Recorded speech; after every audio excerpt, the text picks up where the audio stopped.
Welcome in, everybody, to Fantasy Pros. This is the Fantasy Baseball Podcast. It is me, Joey P, Joe Pizzapia, and today it's about the outfield. That's right. We're going to do our outfield preview right here. Who are the sleepers, the busts, the must-haves, and the values as well. And there's nobody that I like to talk to better than the guy who has more energy than I do. He's the one, the only host of the Pallazzo Podcast. He is Michel Govier. You can follow him on the Twitter machine at MJ Govier. Michael, we had you on last year. It was one of the most fun mock drafts you could possibly imagine. It's great to see your face again. It's great to have you back. And it's great to talk about a little outfield here and talk about some baseball as we turn the page from NFL now that the Super Bowl is in the can. Lights out, Guerrilla Radio. Let's do it. Yes. All right. I can't wait to rage with you against this machine. That's what we're doing. So as the labor dispute drags on, what's your take on this? Where are you at? You think we're going to get any spring training? You think we're going to miss games? Don't worry. I'm going to hold you to whatever you say and say you were right or wrong regardless. Yeah, I'm screwed. I get it. But here's the thing, is I've kind of been hardcore on the fact that there is a massive, massive amount of contention. And spare me. Please, everyone, spare me. Hey, you don't really know what's going on. You're not a reporter. You're not on the inside. I've heard this a lot, and I get that. I'm well aware of my minimal status in this world. But what I do know is that this is a contentious battle. It's as contentious as it's been since '94 when we had a strike and the season was lost. And that really did happen. It's not just a folktale. I know it was 25 years ago. But there is now this sense that we're in mid-February and we're not anywhere closer. And yes, there could be a lockout that is lifted while they still work on a deal. That is technically true. And it's possible that a deal could be done next week. It's all possible. But right now, Joe, I try to be an optimistic guy, but I'm really struggling to get motivated and excited for 2022 because it still seems far off. And I think we're in for a delay. I do. I think we're in for a delay, too. I don't think it's going to be a massive delay. It's going to be just enough to be obnoxious, probably. Yes, which is good call. Typically Major League Baseball style, it feels like. But I will say this, too. People forget how contentious all of the negotiations were in 2020 during that shortened COVID season. I feel like nobody remembers that except me. And this went back and forth for months, literally months. I remember, I think it was Mike Clevenger getting a tattoo and talking about it. And I remember, Trevor Bauer playing video games and talking about it. And Blake like Snell? Yeah. Right. Blake Snell, that's who it was. It wasn't Trevor Bauer. He was doing other things. Good God, that guy. But I feel like we're in this spot here where I do think it will get done eventually. But it is fascinating that, the Major League Baseball players do have the best union agreement probably in the country, I would say. Not even in sports, probably in the country. And I understand where they're coming from. I understand where the owners are coming from. I understand that none of us care. We just want baseball at the end of the day. And I wish they would just realize that none of us care about what they want. We just want our game. Hopefully we'll get it sooner than later. I would say I care a little bit. I know what you mean when you say that. I care about getting some of these changes done on the player sides for... I'm going to raise your salary for this podcast to the new league minimum of $630,000. I think we'll be okay. You think we'll be all right? I'm in. All Let's do it. Done deal. I'm going to raise my salary to that too. $630 all the way around for everybody. Everybody, minimum salary. Chicken dinner. Everybody listening to this podcast, $630 minimum salary just for going out and taking that one at bat. All right, before we get going with the outfield preview, I want to talk about our draft simulator because now is the perfect time for you to start your fantasy baseball preparation for the upcoming season, and you can start practicing your mock draft skills over at fantasypros.com/draftwizard. The Draft Wizard is amazing. You could set any league style, any format, 5x5, 6x6, 100x100. It doesn't matter. They've got it all. They've got points leagues, dynasty, however you want to figure out what your league or league's settings are. You can go ahead and tweak them, mock draft. You can make a pick, revert a pick if you don't like the way your team's going. You can always back out all the way to the beginning and start over. You can run a whole bunch of simulations, and all of that is all in our software over at fantasypros.com/draftwizard. So go visit the Draft Wizard, get a little smarter, and get prepared for when baseball does come back, because it will come back at some point in time. So again, go try that draft simulator again over at fantasypros.com/draftwizard. And don't forget to join the conversation and join our chat over at fantasypros.com/chat in our Discord channel. The Discord channel has grown to well over 1,000 people already. It's unbelievable what we've done. The baseball group, especially if you're a baseball fan, there's nobody better than my Peanuts and Cracker Jacks. They are amazing people. I love them all. They are so much fun. They're so helpful too for all of your fantasy needs. And it's free to join, But if you upgrade to a premium membership at Fantasy Pros, you get access to the stages with me and all of our other analysts where we have you on and we talk out your team problems, your trades, your lineup issues, your life issues, whatever you got. But you can only get access to that if you join our Discord at fantasypros.com/chat. So, Michel Govier, let's start with our must-haves here. And let's start with you. Give me a name in the outfield that is a must-have for you that you are targeting in drafts. Could be an early name, could be a middle name. I don't care. I want Michel Govier's guys. Govier's guys. Wow, it's so weird you said that. That is something I hashtagged last year. Sometimes you get on Twitter, you start doing things on the regular, and then all of a sudden you just stop doing them because you focus on something else. It's weird. It's a strange place. But I always love me some Teoscar Hernandez. That's who I want.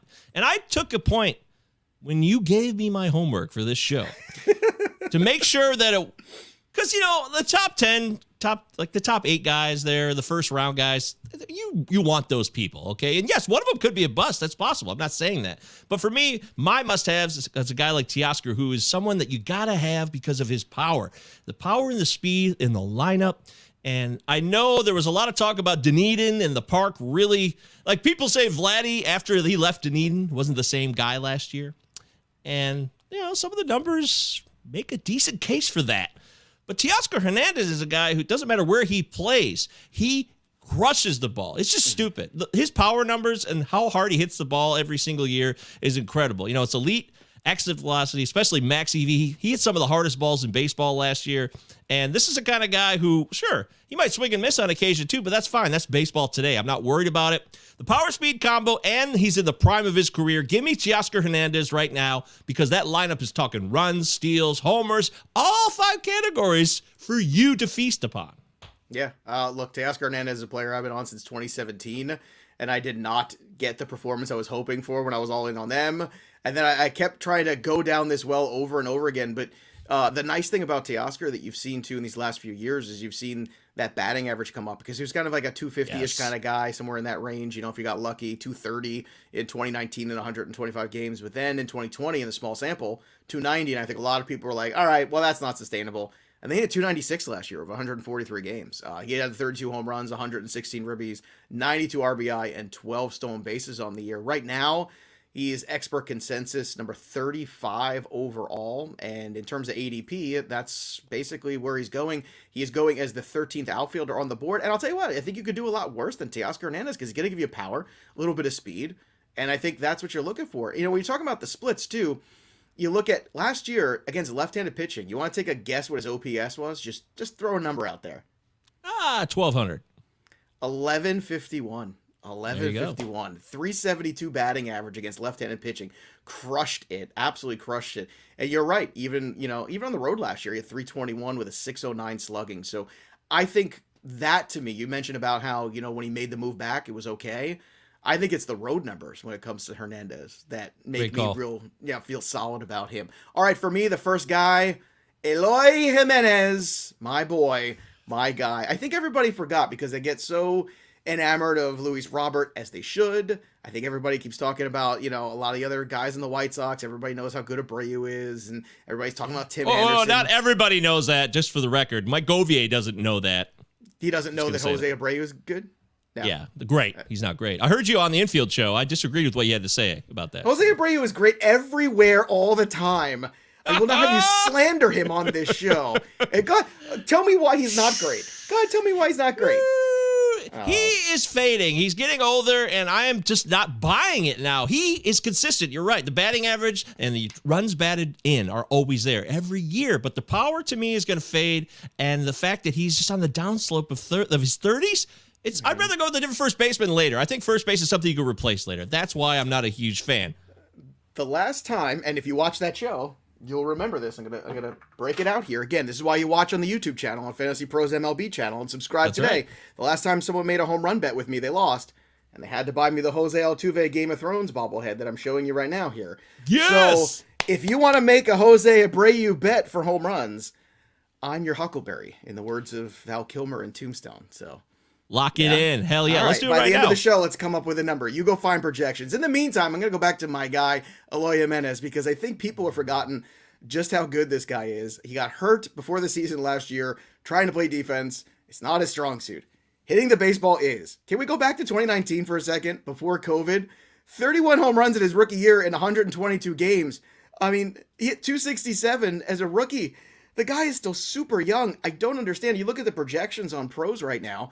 He's got potentially 30 home runs, 94 RBI. I mean, I understand he's not going to steal a lot of bases, but I'm talking about a guy that right now you can get at 74 overall and at outfielder 21. And I'm always looking for guys that are going to outperform their draft slot. And I feel like Eloy Jimenez is the guy who's going to outperform his draft slot. He is closer to a top tier outfield 1 than he is an outfielder 2. And he's going as an outfielder 2 basically in the draft right now. And we're almost like a borderline 3. And that's nuts. Like, that is absolutely nuts to me. Give me Eloy Jimenez. That's who I want. End of story. No contest about it. So do you have a Jose Abreu number here that we can bet? Is there a prop number? What do we got?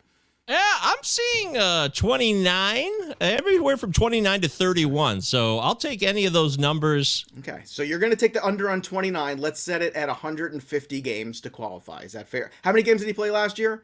Abreu, I was just on that page. Here it is. He played 152 games last year, 152. Right, look, I'm pretty and he good hit there, 30 home runs last year. Can he match that again? I'm going to go the over on the 29. If he plays 150 games, you want to go under? I will do it. I am in. All right. Let's commence Is it a bobblehead bet? Is that the bet? Is it yes, a bobblehead bet? Bobblehead bet of the other person's choosing. There it is. Michel Govier getting it done. All right, let's go to another one of Govier's guys here. Who's another must-have outfielder for you? Okay, well, this is a guy that we all love. In his playoff run a couple years ago, every time he's in the playoffs, he's really, really good. Randy Arozarena of the Rays. I just can't get enough of him, and I'm not sure if I'm overly infatuated. I'm willing to admit sometimes I just get so caught up. You see the numbers, and then you look at a guy and the way he plays, and he's 26, and he's on a really good team. And I know the Rays platoon a lot, and, he might not play enough. Not with this guy. I mean, he was a big part of that deal with Matthew Liberatore that went to over the Cardinals a couple years ago, and which was a great trade for them, by the way. It was. And he just continues to do what he does. He played 141 games last year, so I'm not worried about plate appearances and opportunities. 2020, and that was kind of underwhelming. We expected a little bit more from him. So if 2020 is underwhelming, 2022 means we get a full season. I'm expecting him to 25, 20 at least. I think 30, 20 could be in play. I really do, because he just he had some lulls there during the regular season. Up and down, but he's still a WCR plus guy when he's not even that great of 128, and that's not an elite number, but that's like his worst to me. So if there's better days than that, this is a guy I gotta have. Yeah, it's funny. Last year he was one of my stay away guys because I didn't have enough to go on. Me too. I liked some of the track record I saw in the minor leagues. You gotta love what you saw in the 2020 postseason, right? It was very encouraging. But you're like, we've seen these flash in the pan guys before that have great runs, especially great runs in playoffs, and they just can't. And his ADP skyrocketed, right? Was that the problem? His ADP was out of control. And you know what? In season-long roto, because he had a 2020 season because stolen bases were down, I think you could argue that he was probably worth that. Would you make that argument that he's actually worth, in the end of the day, what his draft stock was telling you he was? I think it was not far off at all. I think it's very reasonable to assess, there he was. He was a guy who gave you the numbers that were right around there. A top 60 pick? Yeah, I think he was. Yeah, and the lull you're talking about was certainly in the middle of the year, too. Looking at the numbers here, was June and July, where, the slugging was down in the 400s, the OPS. But then he had a torrid August. He had a great August where he had 362, really picked things up, finished strong in September, too. 823 OPS there, hit 275. But, even despite the struggles, he didn't, he had 4 home runs every month or 3 home runs every month. He was still giving you a little power. But the speed at the end, the 8 stolen bases in September, do you think that you're going to see more consistency from the stolen bases from him, or do you think that the 20 might be a little bit of a misnomer? Because when you have almost half your stolen bases in 1 month, to me, that's always a potential red flag. That's fair. Remember Ramon Laureano, how he started the year? I do. He had 8 steals in like the first 10 days or something like that. It was insane. And that happens with steals. Sometimes they happen in bunches. I know we can't all be Whit Merrifield. I understand that. But I'm not really worried about that. The mystery of why players run and don't run and who gives green lights and when they're allowed to run. Are they not feeling it? Is there something that's going on in a game script in that situation where it just doesn't make sense? It's a complicated game. And I think that just because he had a bunch of them in a month or so, not a reason for me to walk away. If anything, I'll take those steals, especially, we're talking roto here. I'm focusing in a roto perspective. That's fine because I'm looking for totals. Speaking of my must-have guy next, it's Whit Merrifield. Look at you. You don't even know that. That was my next guy to talk about. Gosh, you're so good, Govier. You don't even realize it. I would encourage everybody to go over to Baseball Reference and pull up Whit Merrifield's career. And you see a lot of the black italics where he's leading the league in things. Like when he led the league in hits in 18 and 19. He's led the league in at-bats 3 years in a row, okay? The dude plays. Not only does he play, last year he dropped 40 steals. It's the second time in his career he's hit that number. He's had over 33 times. And of course, obviously 2020, taking into account as a short season. But I mean, last year, 97 runs scored for the Royals. The last real season before that, 105 runs scored. He had 184 hits, 42 doubles. I mean, I understand that he's probably not going to hit 15, 16 home runs again. Like that probably was maybe a little bit the outlier. But if you did get 15 home runs on top of the 30-plus stolen bases, what an incredible value Whit Merrifield is. He is right now going as the 12th outfielder off the board. He is number 31 overall. And again, if you want to check these out, you go over to FantasyPros.com and you click on MLB, and then you go see the 2022 draft ranks, and you can see what I'm talking about and where these guys are and sort through in the ADP. But Whit Merrifield, to me, because he doesn't hit a ton of home runs, he's just completely undervalued. But the guy gets on base. The guy scores runs. He's going to give you volume. He's going to give you quality volume. And I think that's what you're looking for at the end of the day. I mean, all we do is complain about these guys who don't play and all these guys who get hurt. And there's Whit Merrifield going out there. And if Whit Merrifield played for the Boston Red Sox or the New York Yankees or the White Sox or some high-profile team, everybody would be falling over themselves to draft Whit Merrifield higher than this every single year. But he plays in Kansas City, so nobody cares except me. I care about you, Whit Merrifield. And maybe I'll need a Whit Merrifield bobblehead. I mean, it should probably be Jose Abreu, but I don't know. We'll see. We'll see what I choose. Okay, yeah, we'll see about that. Let's By the go way, to another one. I care. I care, Whit Merrifield. I care about the Midwest here. I'm a Midwesterner myself from Michigan. Woo! But do you agree with that sentiment that, some of these guys who sometimes on the smaller market teams, even though, as fantasy baseball analysts, everybody's, studying the stats and all this stuff, that they just don't get enough, I think, general publicity to really highlight what kind of talent they are?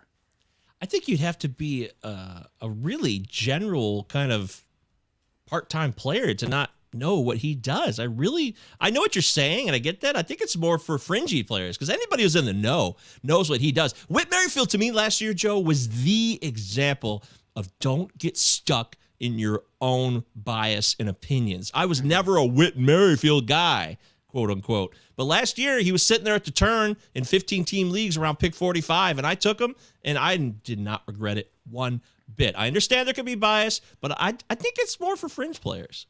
Yeah, that's fair. That is definitely fair. All right, give me the third guy in your list, your must-have guy in the outfield. This might be the guy I love of all three. That's saying something because I love Randy Arozarena. Just as a baseball player, I just love watching him play. But Brian Reynolds of the moribund, can I say moribund Pirates? I guess. You could try. I know it.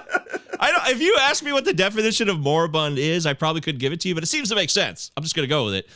The thing is with the Pirates is they cleaned house. A lot of players left because they didn't do anything for them. It's so refreshing to see them get rid of some of the same old names there. But Brian Reynolds is the name that keeps on giving every single season. And last year was his best. A full season of Brian Reynolds healthy. He could do it on the road. He does it at home. You look at the splits. He is a switch hitter too. So you might say, 20 of his home runs were as a left-hander. And you might be concerned about that. But the league is overwhelmingly right-handed. So I'm fine with that. And look at these road splits versus home. 12 home runs, 12 home runs. 50 runs scored, 43 runs scored on the road. Sounds like Jose Abreu.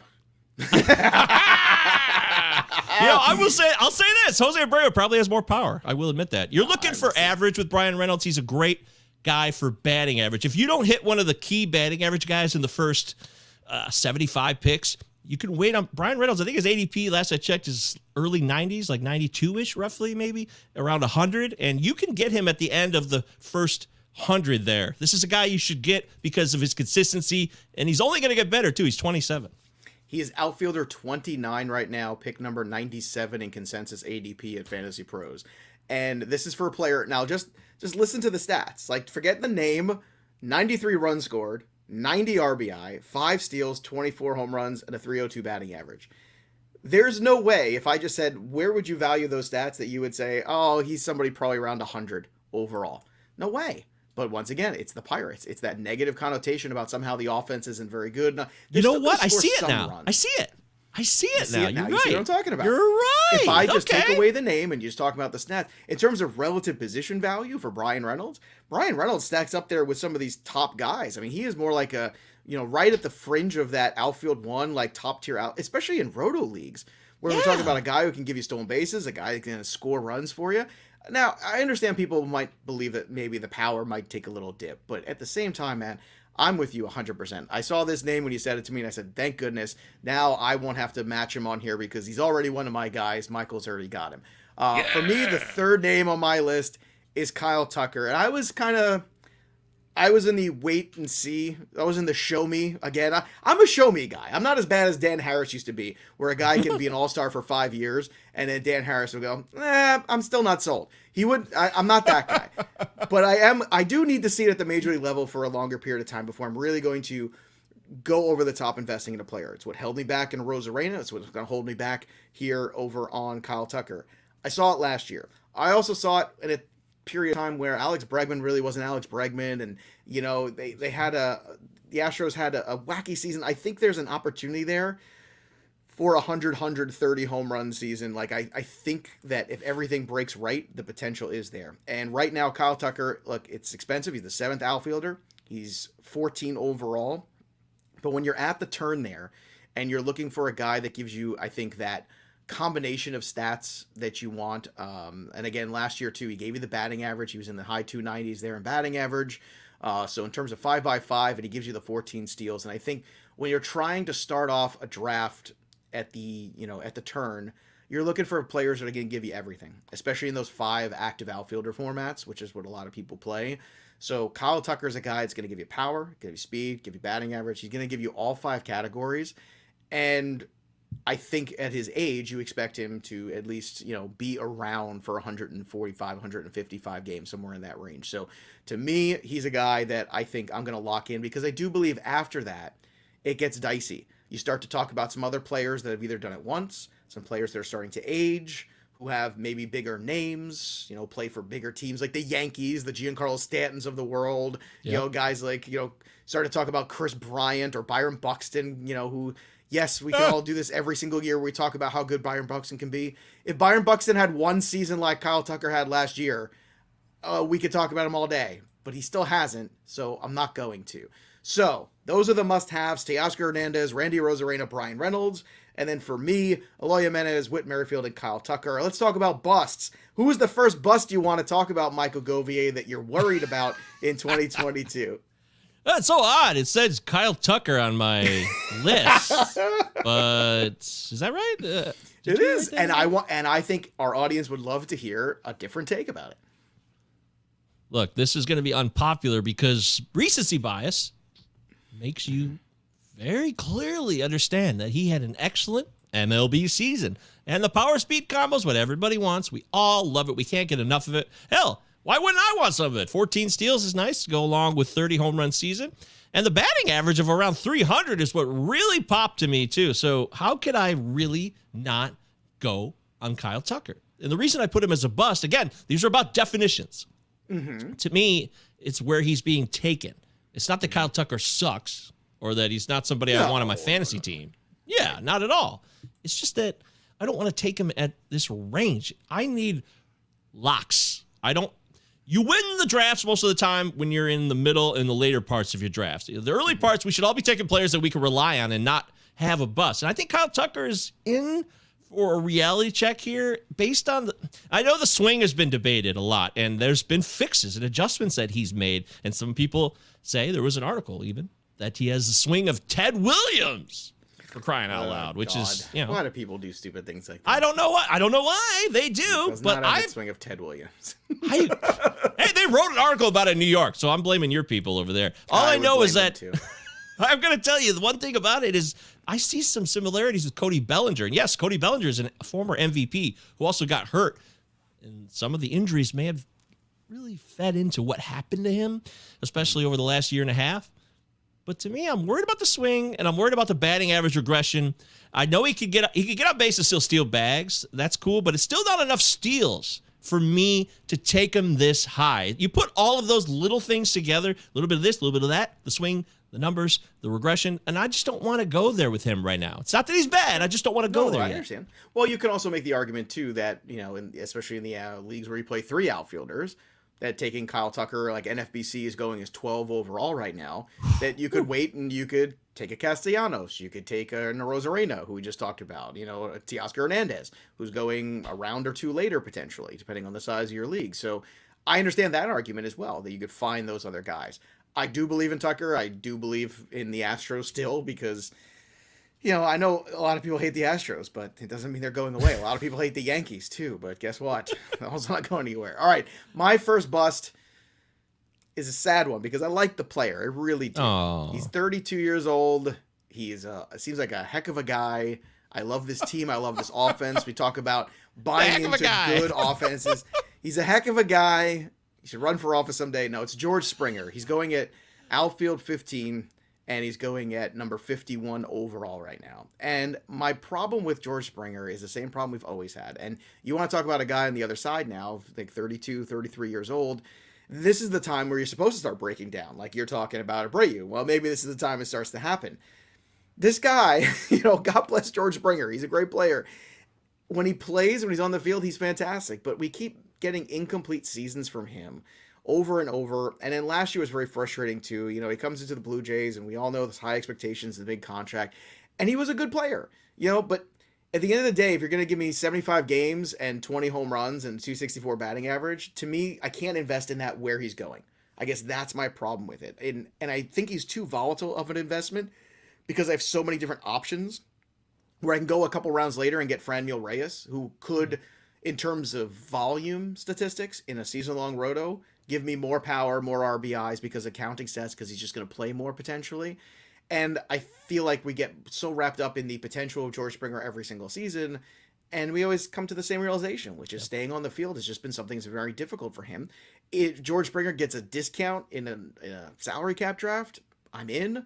But right now, in terms of ADP, we're talking about Arozarena, right? We talk about some of these other players. Cedric Mullins is certainly going to give you more stolen bases. Teoscar Hernandez. I feel better about taking his teammate Teoscar Hernandez than I do about Springer. And they're going basically like, right in terms of outfielder 13 and 15. I mean, it's very close right now. What are your thoughts on Springer? Boy, Joe, we are really in sync because this was the name I took off of my bust was it list. really? It was on the list. It was locked in. And I just thought, you know what? I actually thought you might take him because he does have this injury history which is just constantly nagging and taking him down a peg or two from where he should be with his output at the end of the year. So this was definitely somebody I had, and I just decided to go in a different direction at the last second. And I don't think we're getting enough of a discount on him. I think that's the problem. All right, give me another bust for you. Another guy you think might be too big for his britches. You want to take down a peg.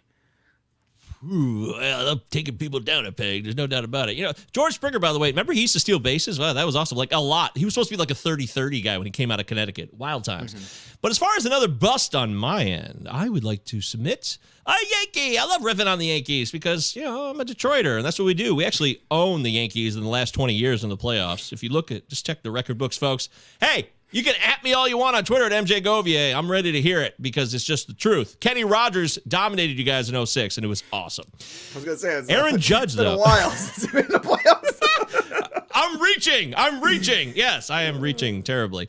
Aaron Judge is the guy, and you might think this is easy. Oh, this is fodder. Aaron Judge, it's easy to say he'll get hurt again, and he just can't be on the field enough. And the Yankees have always just had all these injury issues again and again and again and again.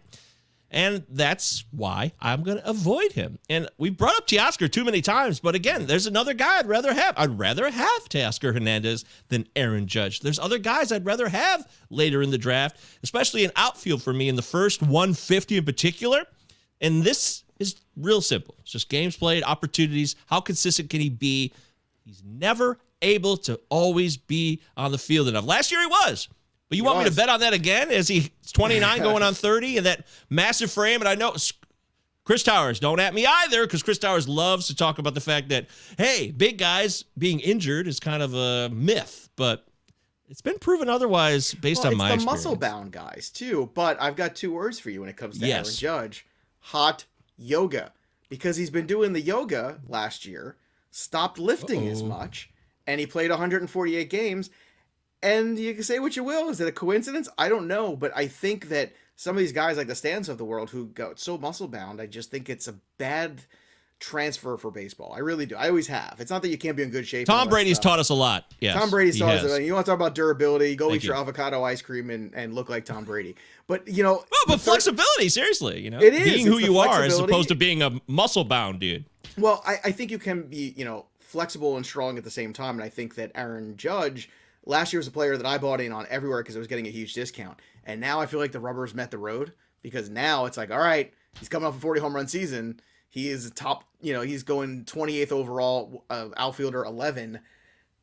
In NFBC, what's funny is he's actually going later in NFBC. He's going at 37 as opposed to the consensus 28 right now, which that's very interesting because NFBC, you get a lot of the sharps who are playing in there. What do you make of that disparity? Should that be something the casual fans or even the really into fantasy baseball fans should pay attention to, that there's still a whole group of people in NFBC that refuse to pay the premium on Aaron Judge? Do you think that there's something to that?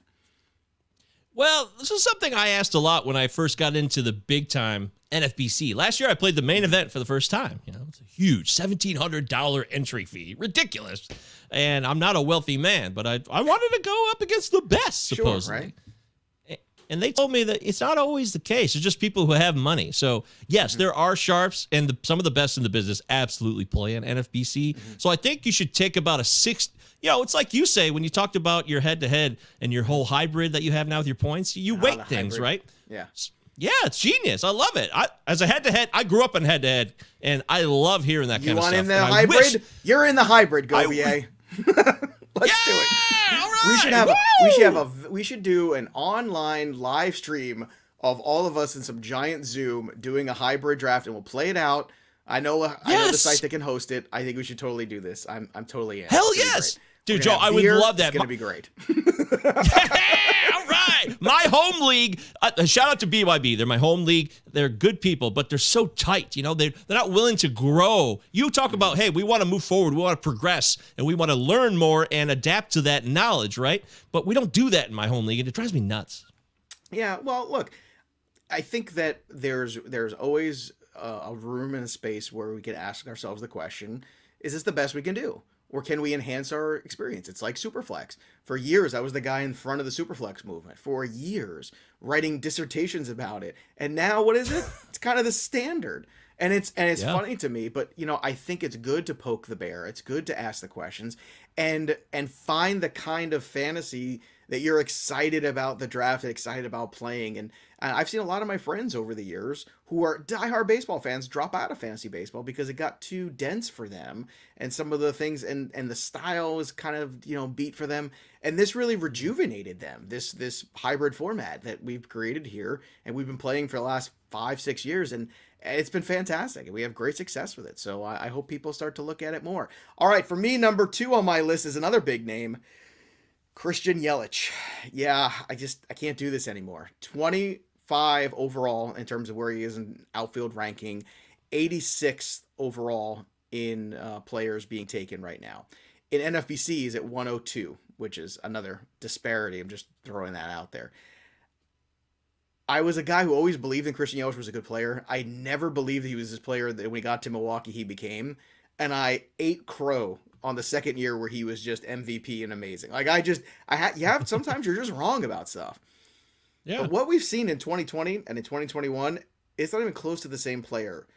And I understand injuries had a big to do with it, but at a certain point, when do we stop saying, oh, he's a value, he's a risk reward, and start saying he's a liability, no matter where you take him, because it's a waste of a draft pick potentially. And I know that sounds pretty harsh, but I'm talking about Christian Yelich going in the same territory. He's going ahead right now in expert consensus right now.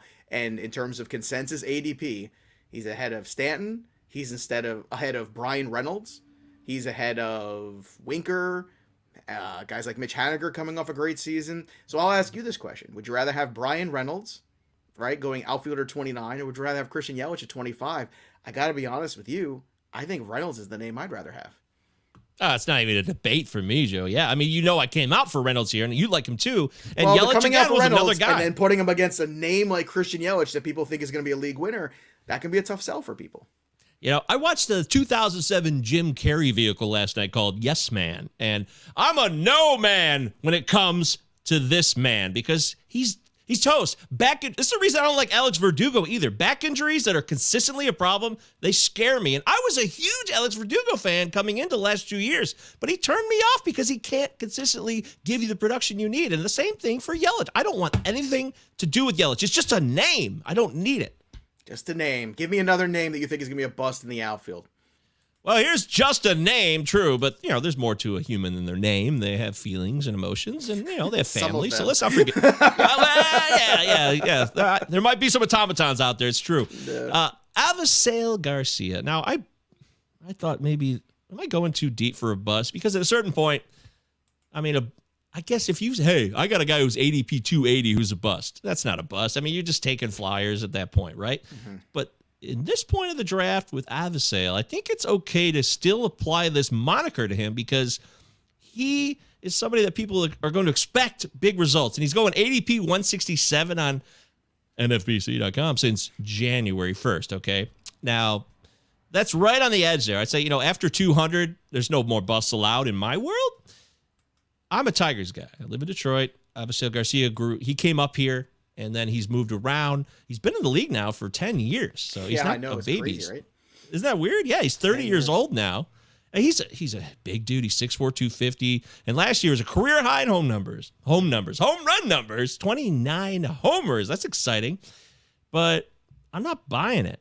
When you get a deal like this that the Marlins signed him to, and I'm not saying the Marlins don't know what they're doing. They definitely know what they're doing with pitching, but they might not know what they're doing when it comes to hitters because they got too many as it is, and there's a lot of them that I don't trust. And when you just look at what he's done in his career, this seems like an outlier. Just go look at the stats. I won't reel all of them off for you guys. You can go look up Baseball Reference on your own time. But trust me, this is not a guy that you want to rely on as your third outfielder, your fourth or fifth outfielder either.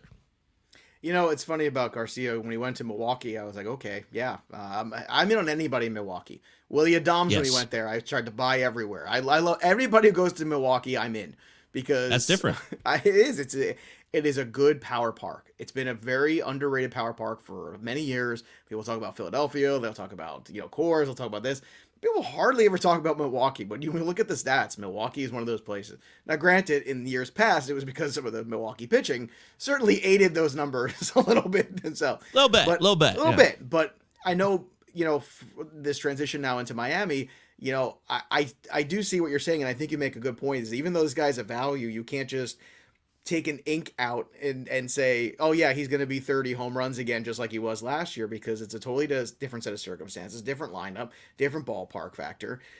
So yeah, I think this is a guy that, we always thought would hit for more power because he was a bigger guy. I always thought Lorenzo Cain would hit for more power. There's certain guys that just look like this guy should hit 30 home runs, and then they're not that guy. It's something in their swing, something in their approach, whatever it is. Just because they look the part doesn't mean they always end up becoming that kind of slugger. And I agree. I think there's a false sense of security there where people are going to get too caught up into what he did last year and then buy and think, oh, I'm getting a tremendous value there. But at the end of the day, it might not be quite as good as you think. So I actually like that one, my friend. That's a good 20 homers twice in his career, at least. Right. 20 home runs outside of last year. That's it. Mm-hmm. Yep. That's it. All right. Ryan Mountcastle is the last bust for me.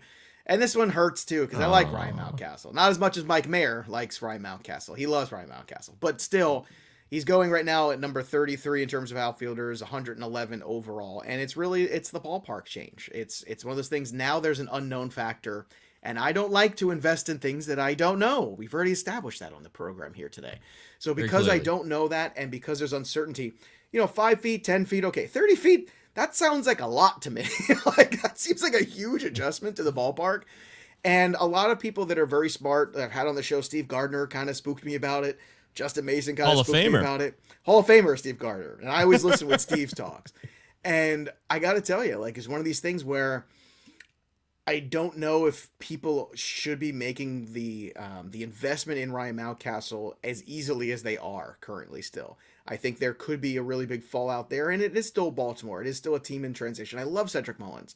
I love Trey Mancini. I love some of the talent they have, but at the same time, what is the adjustment to this ballpark really going to do? And I know theoretically we've already seen the numbers and they're scary. I think it might be better than that. But the problem is right now I've got lots of choices. I like the dual eligibility. That's always something too that I would take into consideration. But I think at this current time when you're trying to look at some of these other guys with that, the Jared Walshes of the world, I'd rather invest in right now than Mountcastle. Dual eligibility guy. One's going at 33, outfielder 33, the other's going outfielder 37. And I'll take Jared Walsh at 37 every day. So those are the busts. Kyle Tucker, apparently. Aaron Judge, Avisail Garcia for Michel Govier, George Springer, Christian Yelich, and Ryan Mountcastle for me. Let's talk about the late sleepers, the guys you can get late in drafts that you think are steals. Who's a name out there that you got your eye on as the draft kind of goes on and on and on? It just goes on, especially if you're in a 4-hour slow draft. Man, that just goes on forever. I'm also kind of known, unfortunately, as the guy who takes too long with his picks. I'm that guy. People don't like me. As long as you're not the guy at the turn who takes 8 hours to make both picks. That is the worst human. That human being I might be in should trouble. be, humiliated in a public forum. Because it's one thing if you want to take all your 4 hours to make the 2 picks because you're at the turn, because you have more time. Okay, fine. But you want to soak out all 4 hours for one and all 4 for another. You're just being a jerk. You're being a jerk, and I'm the one going to tell you to your face you're being a jerk for doing that. So I will tell you, I take 4 hours and then I get auto-picked on the second one. That's usually me. So so I'm not that guy. All right. My guy here is Tyler Naquin. Good old Tyler Naquin. Good player. Now, good player. A solid bat. He's 30 years old right now, and the Reds have made some adjustments here. Castellanos. Do you think Castellanos coming back to the Reds? I don't think he is. Man, I don't think he is. I think somebody else is going to pluck him off there, but I like Castellanos. But the funny thing is, Naquin was a player liked all the way back in Cleveland when he was a minor league player. Mm-hmm. I had shares of him in dynasty leagues because I saw him play in the minor leagues, and I was like, this kid's a really good player, and they just really never gave him a chance. And I think the one year they did, he got hurt, and it just never worked out for him. The same thing happened with Jesus Aguilar. It was like, this is a good player, and they just never gave him a chance. And the Cleveland system just was famous for not committing to position players. So, yes, there's another guy I know you're going to talk about later, too. That's another guy you can make that argument for. But let's talk more about Naquin instead. Yeah, I just think this is a guy who, when he gets the opportunities, he has the talent to deliver. Now, outside of his really elite first season, really, when he had the 133 WRC plus, that was exciting. That's why Joe was so excited in his dynasty league at the time. He's never been able to replicate that over a full season, but he can replicate that in bursts. And when we're talking late round flyers here, people that you're not really taking much of a risk on, but you could get a solid return, this is that kind of guy. He's going to start. He's going to play in the outfield for the Reds. I don't see if Castellanos comes back, it will be a slight problem. But we have a DH now, too. So I was just going to say, but the DH, maybe that opens up, I do feel like you're going to get more rotations early on in the National League, right? You think that's going to be like a rotating spot for most teams? Yeah, right? I do. I think they're going to feel it out because it'll be new to some of them. But then again, there's all kinds of AL people who've had experience with it in spring training. So there's interleague play every day now. I'm consistently excited about the fact that Naquin could really deliver you a 25 homer, like 270, and give you a few steals here and there, too. He's just a kind of player that you want to take a shot on, and it won't cost you anything. With the DH coming to the National League, I think it's a lock that Freddie Freeman goes back to Atlanta, too. I think that's the one thing Atlanta was waiting on to find out. Because to me, it's that similar situation. Like, if you're the Cardinals, how do you let Pujols go? And I think the answer was they looked at the back end of his career and they went, what are we going to do with him? He's not going to be able to play the field. And they were right. It was the right decision. Freddie Freeman is the Braves. If Freddie Freeman can DH towards the end of his career when he's in his late 30s, that to me is what everyone wants to know. Why isn't Freddie Freeman signed anywhere? Why didn't he sign with Atlanta yet?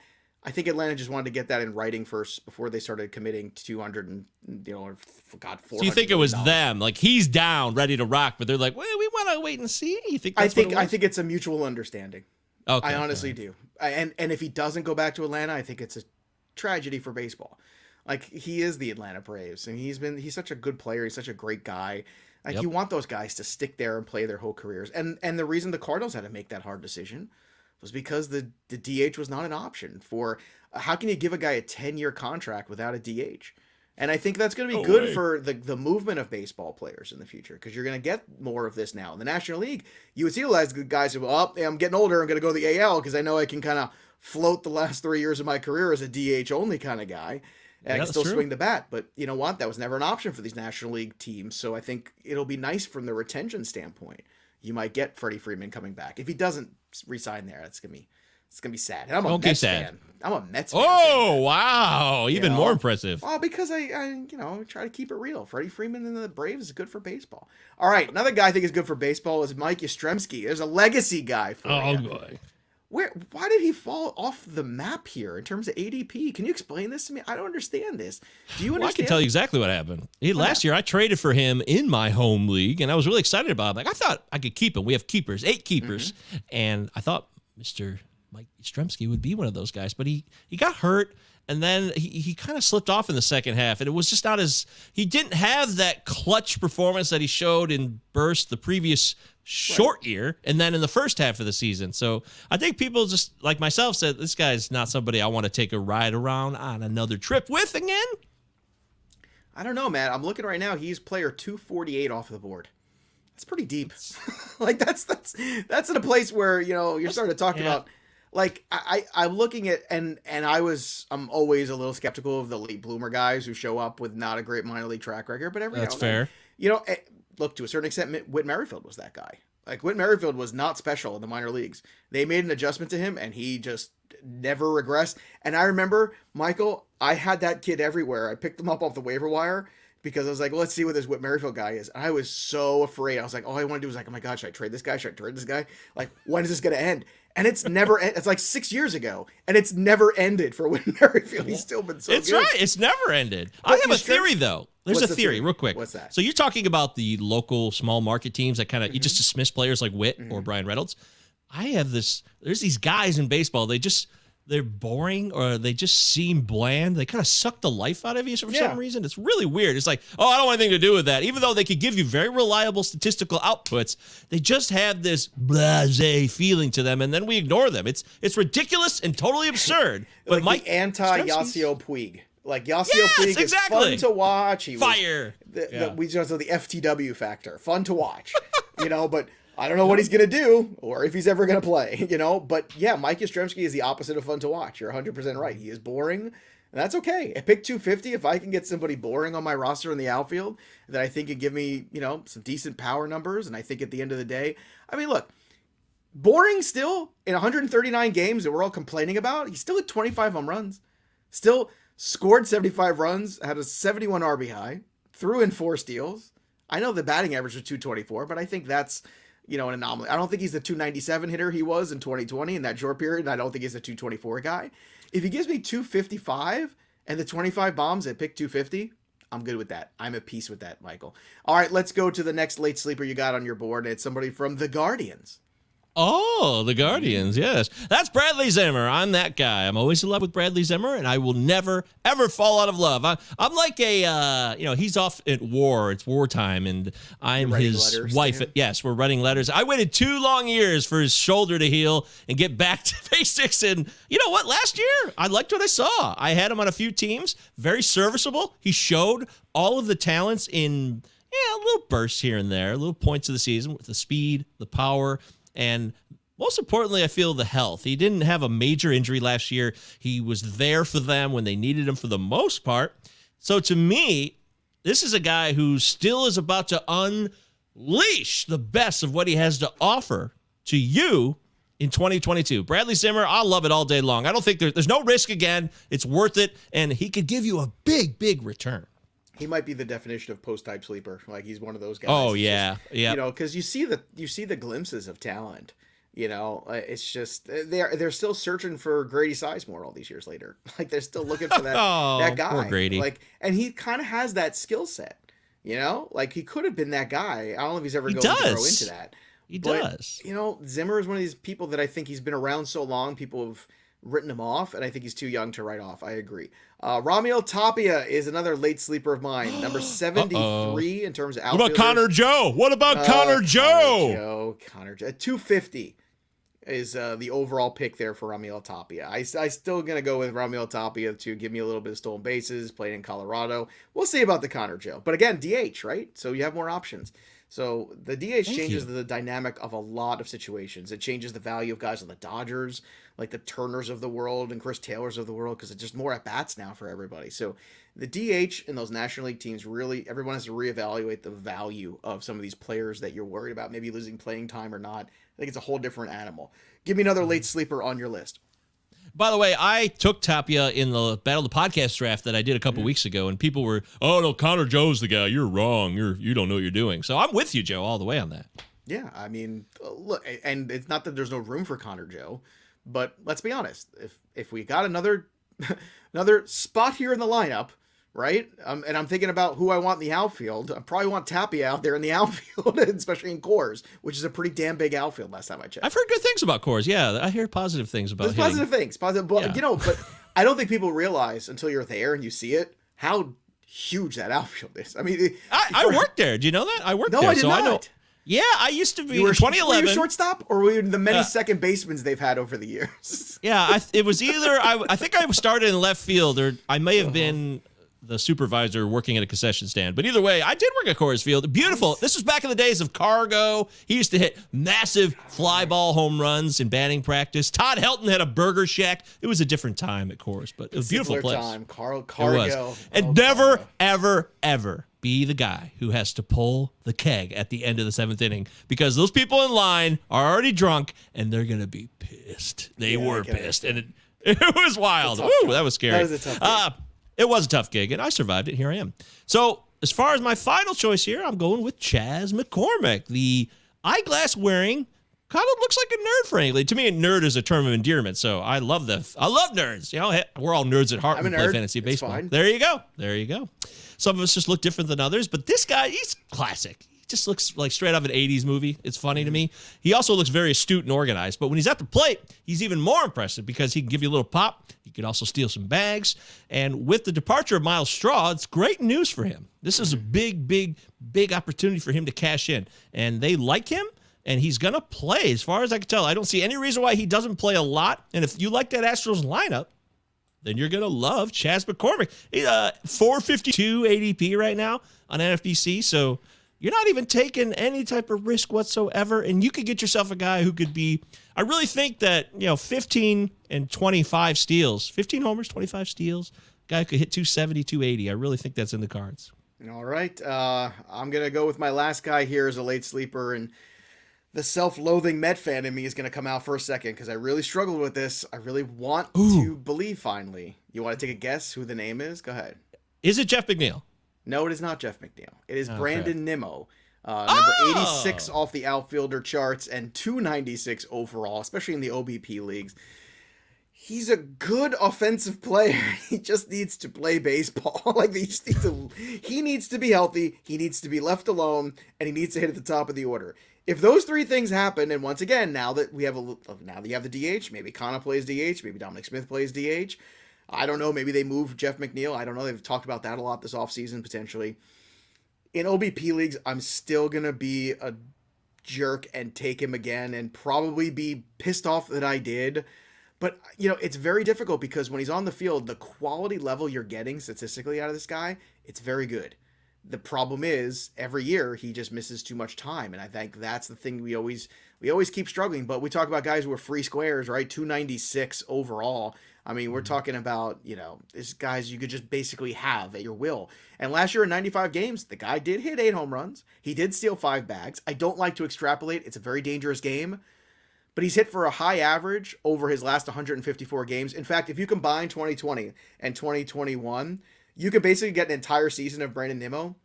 And it looks something like 85 runs scored, 16 home runs, 6 steals, and a 285 batting average. My God, that's a really good player at that range. That is a tremendous value. It's all about the ABs and if he can find them and get them consistently. All right, let's switch gears here to salary cap values. I know we're coming towards the end of the show, so I'm going to give everybody my 3 guys I think are good values. First guy for me, Franmil Reyes, $18 player right now. I love the power. I love the nickname, the Franimal. It's a great nickname. We need better nicknames like the Franimal. in baseball. I want to bring good nicknames back. Everybody knows it's like a personal cause of mine. But this is a dude that, you could pay for some of these sluggers who are going to cost you $30-something. But at the end of the day, Franimo might give you less batting average, but he's probably going to give you close to the same power numbers. And I think you'll take that and find your batting average elsewhere. Mitch Haniger, for a guy coming off a near 40 home run season, he's certainly not getting that kind of respect. Mitch Haniger was a good hitter for the Arizona Diamondbacks. Another player that injuries just kept crushing him. And the worst, grossest, terrible, oh my God, I felt so bad for him injury a couple years ago. Oh God. The injury that should not be named. Yes. $16 right now. That's the going rate for Mitch Haniger is $16. You want to give me a 40 home run potential guy? And if you say he's not a 40 home run guy, okay. You want to give me a 30 home run potential guy for $16? I'll take it. The Mariners prove that they're better than everyone thought they were last year. And the last guy is a favorite of Michael Govier's, Alex Verdugo, for $9. Again, everyone in their place. And if you're going to give me Verdugo for $9 as a single-digit player, I'm going to take the opportunity and take a shot on him. Very different than trying to pay $30 for Christian Yelich or $27, whatever he's going to cost. In this situation for Alex Verdugo, yes, the back can be a problem, but for $9, that's a small enough price tag that I'm willing to find out. So give me some guys that you think are good salary cap values in terms of your ROI. Well, I think Mark Canha. Talk about your Mets. Mark Canha at $2. I mean, pretty good. Come on, yeah. I don't know what happened here. Why are we turned off? Are we worried about playing time in any way? Is that the problem here? Because this guy produces. I guess there's a lot of guys there now. People just look at it. It's like this. Yeah, but someone's got to go, right? Someone's going. Yes. People are leaving. Escobar, somehow. You got Nimmo, you got McNeil, you got, it's I get it. I get why, but I'm with you. For $2, I'd like to find out. And everybody always gets hurt anyway. It's why I drafted Jonathan Villar everywhere last year. And people were saying, why are you drafting Jonathan Villar? It's like, because he's going to have 400 at-bats probably because he's playing for the Mets. And sure enough, there's Jonathan Villar going out there. If he gets 300 at-bats, he's going to steal 30 bases probably. So I'll figure it out. Sure enough, he did. But go ahead. Tell me more about Canha. He scores a lot of runs, and I know he played in Oakland too. I like the park upgrade. This is actually a better park for him to hit in, and they signed him to a deal that indicates to me they want to play him. I don't think he would have signed there as like, oh, I'm an afterthought, or maybe I'll be the fourth outfielder. That's ridiculous. You got a DH. They signed him to a deal. He wants to play. He's going to play. And this guy could steal bags and score runs. And in OBP leagues, he's just even more valuable because of his walkability and his wonderful play discipline. So, yeah, I love it. Come on. What's going on here? Canha's one. Give me another one you got. The next one I'll give you is Mr. Ramon Laureano, his former teammate. Now, I know he had some trouble here and the suspensions and issues. Things didn't go his way, but he's still a very, very talented player. And at the price, it's a no-brainer to me. It's a great opportunity to cash in on a guy who could steal 20, hit you 20 home runs, hit 280. He scored a lot of runs. He could do everything. He really can, and he's still coming into the prime of his career. I love Laureano. And then lastly, and I can't believe I'm saying this, I found myself drafting him recently in that Battle of Pods draft that I referenced earlier. That's Adolis Garcia. I can't believe it. Totally didn't buy it last year. His whiff rate is it's just off the charts. It's awful. It's so bad. But the people they signed in this lineup and the way this lineup's starting to look, even if he's not great, there's too many opportunities for run production here. And I think he can still run into 30 home runs, even though he strikes out a ton. And he steals bags, too. This is, again, a guy that I think, even though he has red flags that are very, very, very, they're waving him like crazy, I still think it's worth taking this guy at the value. You know what? It's funny because Adolis Garcia is a guy, and I think one of our mocks I ended up taking because he just lasted way longer than he should. And I said, well, you know what? He has issues. Now, if you're in a league, points league where you get minuses for strikeouts, well, that's a whole different set of circumstances then, because he then undoes all the good things he does with that. But at the same time, he's going right neck and neck with Alex Verdugo, 45 and 46 in terms of outfielder overall, and then pick 150, 154. So I'll ask you, would you rather have Adolis Garcia or Alex Verdugo? Come on, Joe. Come on. I want to know. This is tough. This is really. That's why I asked it. The Alex Verdugo love within me is still coming out. It was. I think I'm gonna go Verdugo. I'm worried about the back still. It is. I'm scorned. I'm devastated. I feel like I've been betrayed in a way. But he still was decent. So if that back is not a permanent problem, then he's ended up going to be a massive return on investment. You're absolutely right on that. All right, there you go. Michael Govier, of course, you can follow on the Twitter machine at MJ Govier. Check out his podcast, the Pallazzo Podcast. What else you got going on, Govier? What's happening in your universe nowadays? I know you were just ice skating before you came in here. You were practicing. You were getting ready for the next Olympics, in 4 years, in 26, I guess, right? The next Winter Olympics. You're training now. The training starts now. That's me. I'm on the ice every day here. Some of Michigan's finest, figure skating, speed skating. I do it all. Especially at 240 pounds, you'd be amazed how quick I go. I would pay to watch you figure skate. And I mean like pay-per-view, $59.99 kind of pricing to watch that. As long as you're going to pay the hospital bills afterwards, I am in. We got to get insurance music on this. I want the outfits with all kinds of glitter and sequins. I want the whole thing. But like Chris Farley. I remember what Farley did. That was an amazing thing. I forgot that was about great. Farley. That is an underrated Chris Farley bit. That really is. But I'm doing all kinds of stuff. You can start at MJ Govier on Twitter, like Joe said, and go from there because I have too many things that I just do. Not that I'm better than anyone. I'm just trying to do as many things that pique my interest. Movies, mental health, whatever it is, I'm down with it. So you can also go to rotofanatic.com if you would not mind. We have a fantasy baseball website there that I own with other people. So if you like fantasy baseball, check that out. And you're doing stuff on the YouTube, right, too, yes? Oh, yeah. We got YouTube channels galore. You can go to the Pallazzo Podcast YouTube channel and subscribe there. We got the Roto Fanatic. We're doing positional tiers videos for each position, too. So you can subscribe to that. And just start at MJ Govier and go from there. Trust me, it'll just be much simpler on Twitter. That's where all my stuff emanates from. That's home base for my stuff. Give him a follow, everybody. He's a great follow. He does great work. And on a serious note, the stuff about mental health, I appreciate a great deal personally. I think it's under-discussed. I think you're very brave for talking about it, and I appreciate that you do. And hopefully anybody out there, too, who struggles at times, this is, you're not alone. And I think that's an important thing, and it's nice to get reminded of that. So a good baseball guy, a good football guy, just a good guy, Michael Govier. Go give him a shout out. Look at me. And in the meantime, you want to meet some more friends, go over to our Discord at fantasypros.com/chat. Join that for free and upgrade so you can take part in all the other dozens of amazing channels we have.